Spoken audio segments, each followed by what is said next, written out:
사회를 보면 참 많은 그 사건 사고들이 있지요.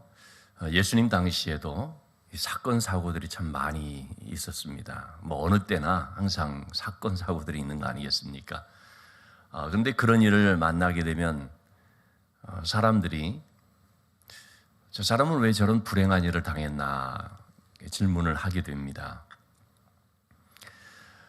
그래서 누구 죄 때문인가, 아니면 무슨 죄 때문인가, 저 사람은 죄가 많아서 그런 불행한 일을 당했다. 상대적으로 나는 좀 괜찮으니까 그래서 이렇게 지금은 괜찮다. 그런 생각들을 하기가 쉬운 것이죠. 예수님 당시에도 오늘 본문의 말씀에 두 가지의 그 내용이 나오는데요. 어떤 갈릴리 사람들이 우리 1절의 말씀을 보시면 죽음을 당하게 됩니다. 빌라도가 어떤 갈릴리 사람들의 피를 그들의 제물에 섞은 일로 예수님께 이제 아뢰었다 그랬는데요. 예루살렘에서는 절기 때마다 많은 사람들이 이제 몰려들게 되죠.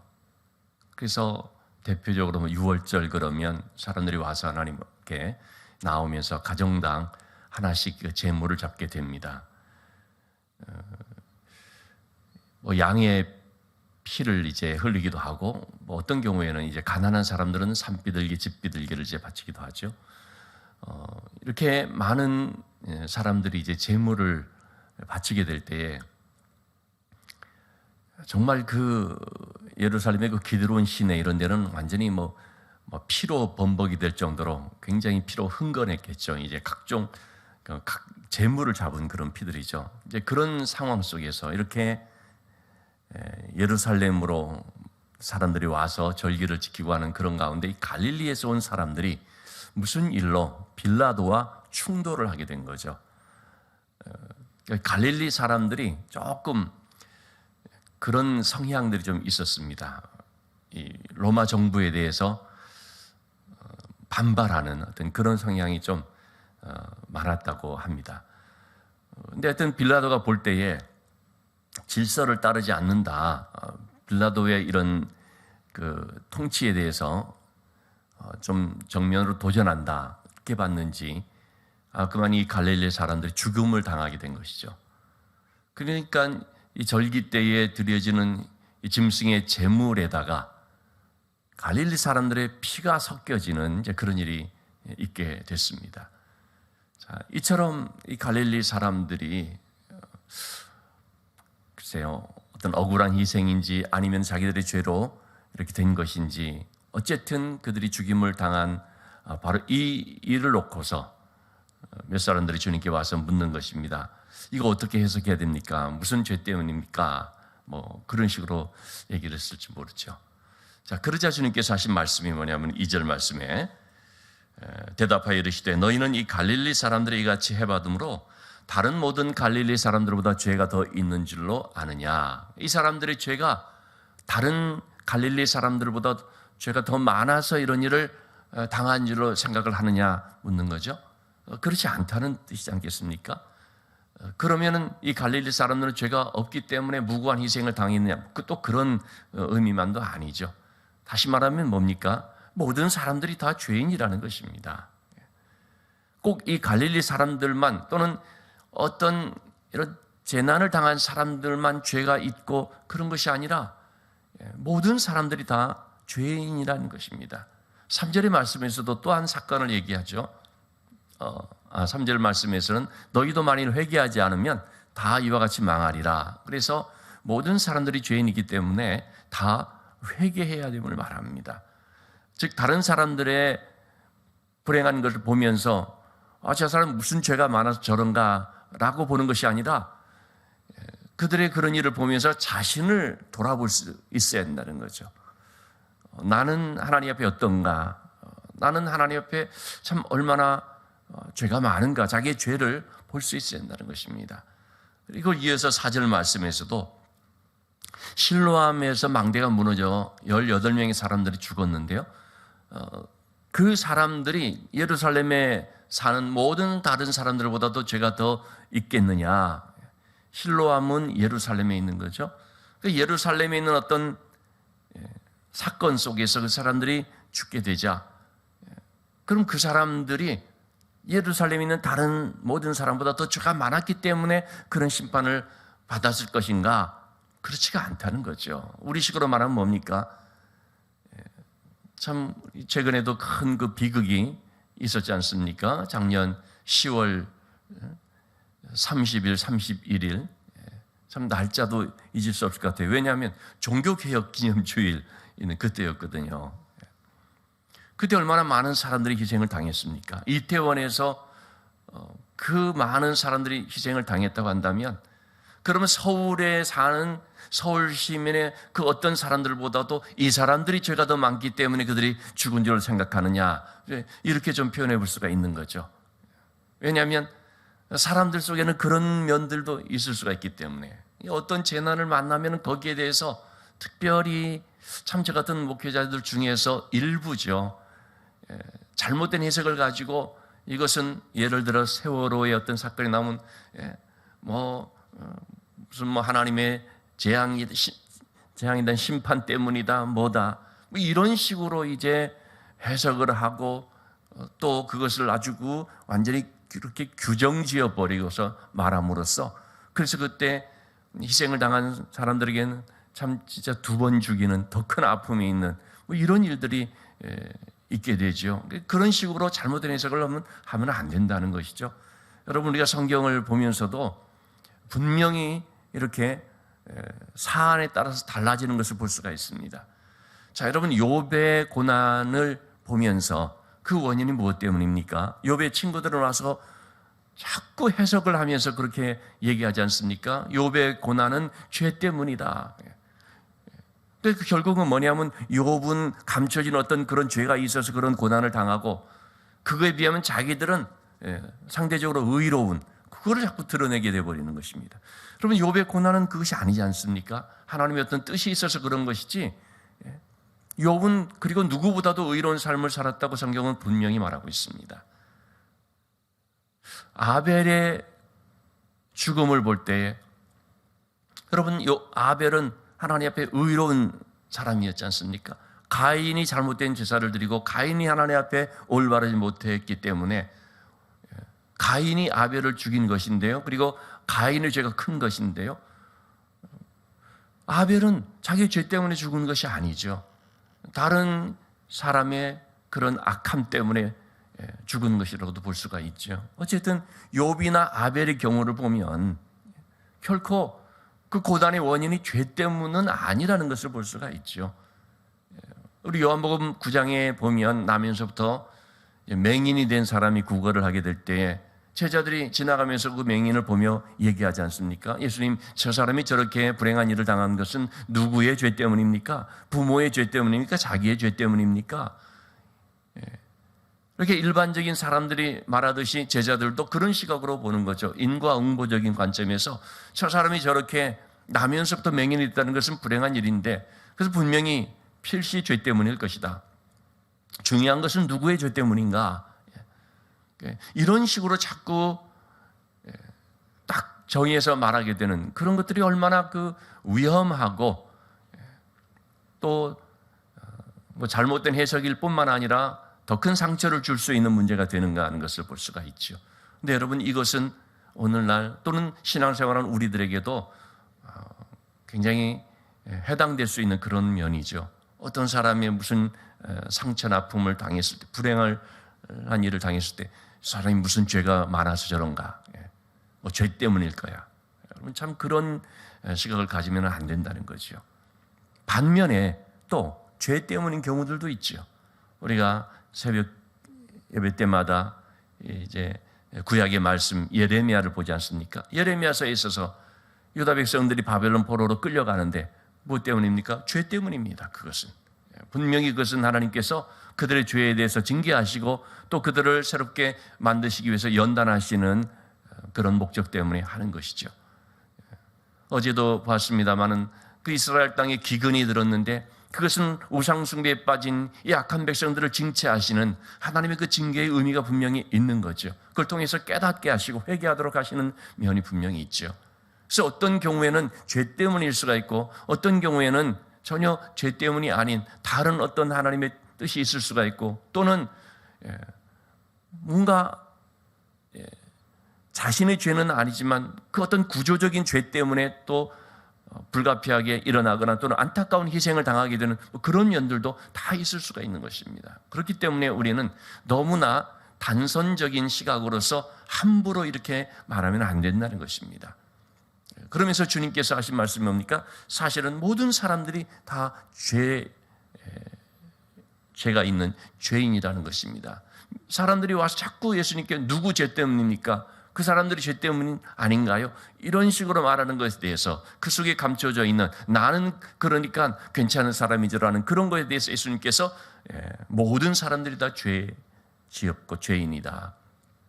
그래서 우리는 어떤 그런 일을 볼 때에 항상 자기의 죄를 돌아보면서 회개할 것이 있을 때 꼭 회개해야 되는, 자기의 죄에 대해서 반드시 회개해야 되는, 회개하지 않으면 망한다는 이 생각을 가져야 한다는 거죠.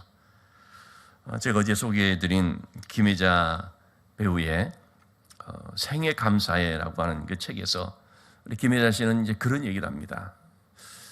김혜자 씨는 이제 모태신앙입니다. 그래서 그분은 집, 자기 일, 교회 딱 요 세 가지밖에는 모르는, 그야말로 딴 건 하나도 모르는, 오죽하면 집안 살림도 잘 모르는, 그냥 오로지 집, 자기 일, 연기, 그리고 교회, 계속 그런 이제 삶을 살았다고 할 정도인데, 그런데 그런 고백을 하는 것입니다. 나는 죄인이라는 말에 대해서 좀 불편했다는 것입니다.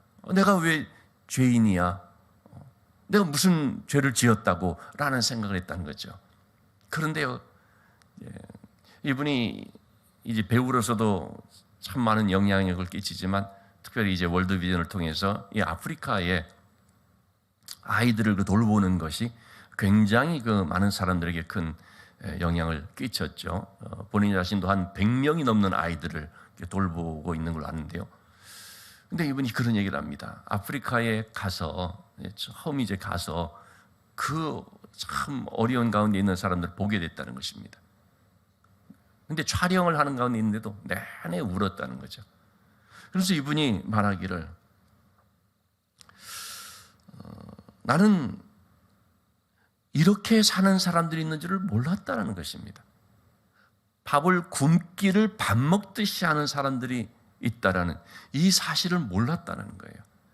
그가 그렇게 막 참 눈물이 날 정도로 막 그렇게 한 것은 한마디로 그것은 이런 그들의 그 비참한 현실을 보면서 어떤 연민의 정으로서의 그런 눈물도 있지만 또 한 가지는 뭐냐면 이걸 몰랐었다는 회개의 눈물이었던 거예요. 그래서 그분이 이렇게 말을 합니다. 이러한 것들을 몰랐었는데 이게 죄가 아니면 뭐가 죄냐? 자기가 그걸 깨달은 것입니다.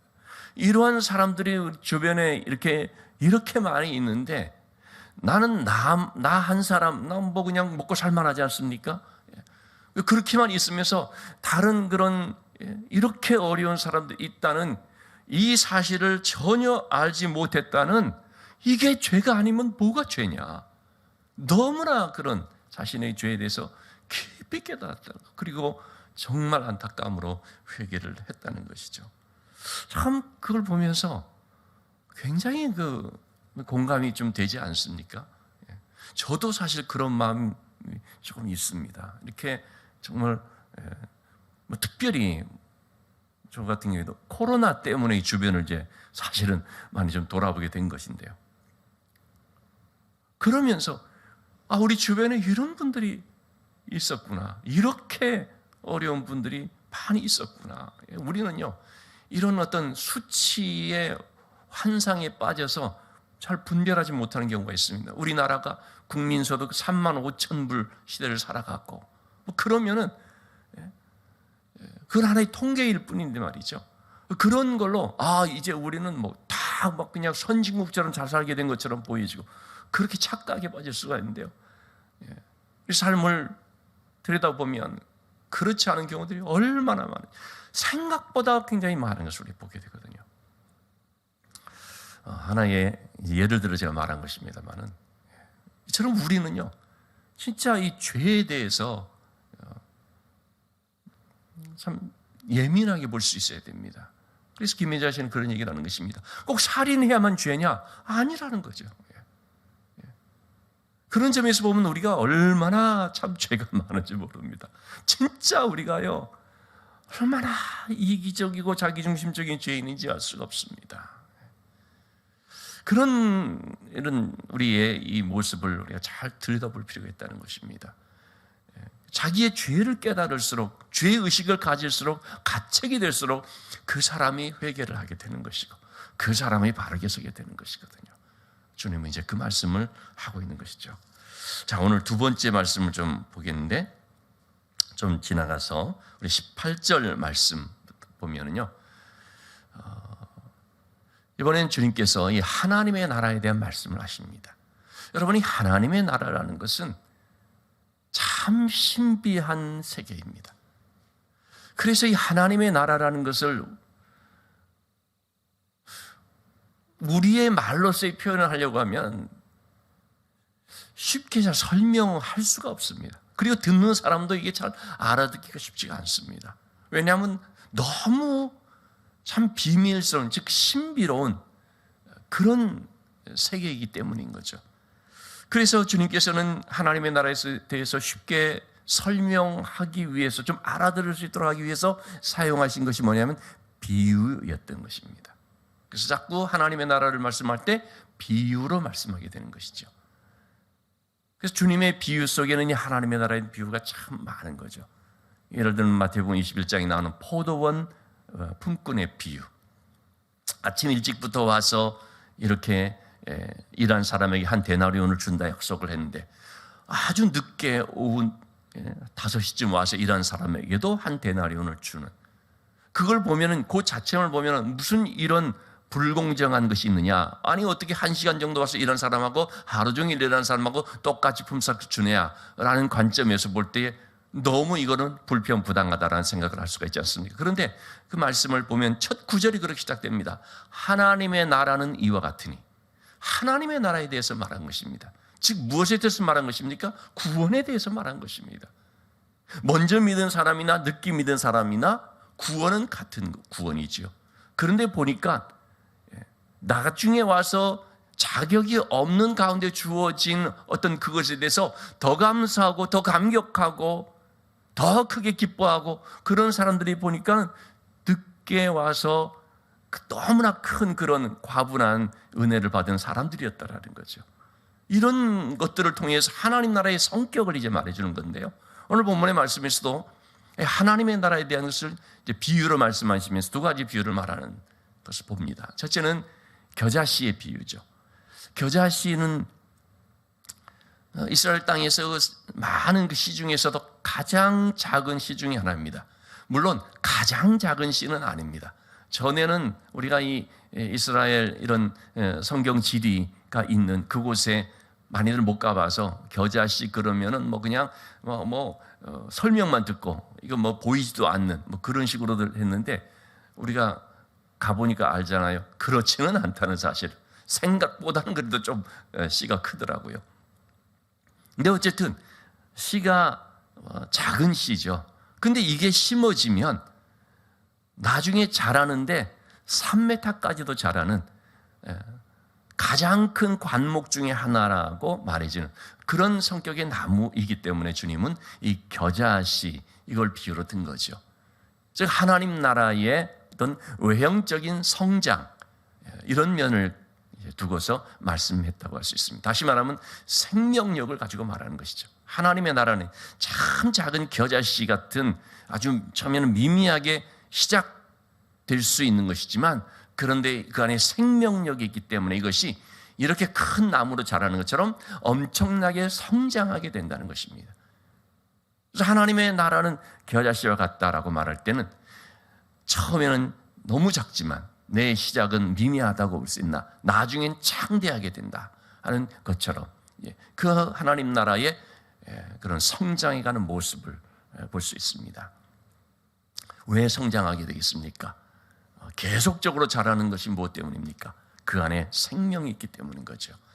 정말 이처럼 하나님의 나라가 단 한 분 예수님으로부터 미미하게 시작됐다고 볼 수 있죠. 이 땅에 오신 주님은요, 초라한 말구유, 마국간에 있는 말구유에서 하나 아기로 오셨습니다. 거기서부터 하나님 나라가 시작됐다고 볼 수 있습니다. 한 분 주님으로 인하여 시작된 그 하나님의 나라, 처음에는 정말 사람들이 알아보지 못할 정도로 너무나 작은, 아주 작은 그런 하나의 씨와 같았다고 볼 수 있죠. 그런데 그 주님을 통하여서 또 주님도 제자들도 뭐 많지도 않고 12명, 그 중에 또 한 명은 또 탈락하고 11명, 여기에다 이제 나중에 사도 바울 같은 경우에 아주 포함되지만 그 작은 그런 사람들을 제자로 삼아서 복음이 전해졌는데 어떻게 됐습니까? 예루살렘에서 온 유대로 사마리아로 땅끝까지 그렇게 하나님의 나라가 확장이 된 것이죠. 오늘날 지금 우리에까지 물이 바다를 덮음같이 하나님을 아는 지식이 충만해지는 이런 놀라운 일들이 일어나게 됐습니다. 이렇게까지 되리라고 상상이나 했을까요? 이것이 바로 하나님 나라의 성격이라는 것입니다. 제가 어제 우리 청년들 설교도 좀 인용을 했었는데요. 1921년 스웨덴에서 파송된 데이빗 스베아 플러드라는 부부가 있었습니다. 그들이 아프리카 콩고 자이레, 지금 자이레 땅인데요, 가서 한 시골 마을에 가서 전도를 하려고 하는데 추장이 받아들이지 않았습니다. 할 수 없이 마을 어귀에 흙집을 짓고 지내게 되는데 그들이 접할 수 있는 사람은 단 한 명, 그들에게 식료품을 배달해주는 한 소년이었습니다. 그 어린 소년 지내면서 단 한 명 그 소년에게 복음을 전했습니다. 이 아이가 영접을 했습니다. 그리고 그걸로 끝이었습니다. 아내가 그만 딸 아이를 낳다가 죽고 말았습니다. 이 데이빗 플러드 선교사 하는 분 너무 낙심이 되어서 그래서 하나님을 원망하며 이 아이를 갓 낳은 아이를 선교부에 맡겨버리고 스웨덴으로 돌아가 버렸습니다. 그리고 하나님을 떠난 삶을 살았습니다. 실제로 있었던 일입니다. 재혼을 하고 술에 빠져서 방탕한 인생을 살았습니다. 그러나 이 선교사님 맡겨진 이 딸아이가 자랐습니다. 잘 자랐습니다. 결혼을 했습니다. 자기 부모에 대한 얘기를 들었겠죠. 어느 날 자기 집에 잡지가 하나 배달됐습니다. 스웨덴에서 온 종교 신앙 잡지였습니다. 거기에는 아프리카 땅에 묻혀져 있는 참 하얀 그 십자가 밑에 투박한 무덤 하나가 소개되어 있었습니다. 그리고 바로 이 자기 엄마죠, 스비아 선교사의 그런 이 엄마의 무덤입니다. 거기에 이제 내용이 소개되어 있었습니다. 그때 이 분들이 단 한 명의 소년에게 복음을 전했는데 이 한 소년이 자라서 그 마을에 있는 추장을 비롯해서 모든 사람 600명을 다 주님께로 인도했다는 놀라운 선교 소식이었습니다. 이 딸이 이걸 보고 깜짝 놀랐습니다. 그리고 자기 남편하고 같이 의논을 해서 결혼 25주년이 되었을 때 스웨덴으로 갔습니다. 자기의 그 친아빠를 찾기 위해서 우여곡절 끝에 찾게 되었습니다. 아빠는 73세가 되어 있었습니다. 아빠라고 부르는데 그 아빠가 깜짝 놀랐습니다. 눈물로 사죄했습니다. 미안하다고. 내가 너를 버린 것이 미안하다고. 그래서 딸이 말했습니다. 괜찮아요. 하나님이 잘 돌봐주셨어요. 이 아빠는 하나님에 대해서 말도 꺼내지 말라고 했습니다. 그러자 이 딸이 말했습니다. 그렇지가 않습니다. 엄마 아빠가 전도한 그 한 소년이 단 한 명 하나밖에 없는 열매였다고 생각했겠지만 그 한 소년이 자라서 지금 그 지역에 있는 모든 사람들을 다 주님께로 인도했습니다. 그 얘기를 듣는데 이 데이빗 선교사가 깜짝 놀랐습니다. 정말 충격을 받았던 것이죠. 그리고 이 딸이 그 아빠를 있으면서 대화를 하면서 그러면서 이 아빠가 다시 회심을 하고 그리고 이제 돌아오는 그런 일이 있었다는 것입니다. 이 딸의 부부는 그 후에 몇 년 지난 후에 영국 런던에 있었던 그런 전도 세미나를 참석을 하게 되는데 그때 각 지역, 각 나라에서 온 대표들이 막 있었는데 아프리카 자이레에서 온 한 사람 11만 명의 침례교인들을 대표해서 온 지도자가 있었다는 것입니다. 그를 만났습니다. 물었습니다. 혹시 당신은 데이비드 스웨어 플러드 선교사에 대해서 들어본 적이 있습니까? 그랬더니 이 지도자가 이렇게 말했습니다. 나는 그분들을 너무나 잘 압니다. 그분들이 바로 나에게 복음을 전해줬습니다. 내가 식료품 배달했던 소년입니다. 그러자 이 딸이 말했습니다. 내가 그 딸입니다. 깜짝 놀랐겠죠. 그런 걸 통해서 이제 그 후에 이 딸이 아프리카 자기가 태어났던 그 자리로 갑니다. 그리고 자기 엄마의 무덤 앞에 서서 그리고 정말 감사의 눈물을 흘렸다는 그런 책이 이제 나와 있어요. 그 영어로 AGGIE라고 해서 이 딸이 쓴 이제 책인데요. 여러분, 한 씨앗이 자라서 우리 눈에는 이까짓 것 이게 뭔데? 그리고 끝날 것 같이 보일지 모르지만 그렇지 않다는 거죠. 성령의 능력이 그 안에 있기 때문에 다이너마이트 같은 이 폭발력, 듀나미스라고 하는 이런 폭발 복음의 능력이 있으니까 한 씨앗이 자라서 큰 그런 나무로 성장하듯이 하나님의 나라는 성장해 간다는 것입니다. 또 한 가지 비유는 누룩의 비유죠. 이 누룩의 비유라는 것은 영향력을 말합니다. 복음이 들어가서 그 한 사람을 바꿔놓는데 생각이 바뀌고 말이 바뀌고 행동이 바뀌고 가치관이 바뀌면서 어떻게 됩니까? 삶이 변화되는데 완전히 뒤집혀지는 이 가루 서말이라는 것은 한 39리터라고 하네요. 세 스아 누룩 조금 들어간 것이 전체를 부풀어 오르게 만들어버리는. 저는 제가 대학 때 처음 한 실험을 잊지 못합니다. 첫 번째 실험은 뭐냐면 포도송이를 가지고 거기에다가 설탕을 넣고 효모를 이제 거기에 누룩 이스트균이죠. 그것을 이렇게 해서 알코올로 발효시키는 그런 실험이었습니다. 그 큰 많은 양의 그런 포도송이에다가 약간의 그 누룩을 넣은 것인데요. 전체가 포도주로 변해 버리는 거죠. 알코올로 발효되는 것이죠. 이것이 바로 영향력이라는 것입니다. 작은 누룩이지만 그것이 전체를 부풀어 오르게 만드는, 복음은 바로 그런 너무나 놀라운 영향력이 있는 것입니다. 여러분, 이런 것이 바로 하나님의 나라라는 거죠. 하나님의 나라는 하늘나라에 가면 있는 그게 아니라 예수님으로부터 시작돼요. 지금 우리 가운데, 이 땅 가운데, 우리 사이에 이미 시작이 되었고 지금 계속하여서 이루어져 나가고 있다는 것입니다. 성장해 가고 있고 지금도 계속하여서 열매를 맺어가고 있고 지금도 계속 확산되어져 가고 있는 것입니다. 여러분, 이런 하나님의 나라를 우리가 생각하면서 하나님 나라의 복음을 들고 하나님 나라의 일꾼으로 살아가며 하나님께 쓰임받는 우리 모두가 되기를 주님의 이름으로 축원합니다.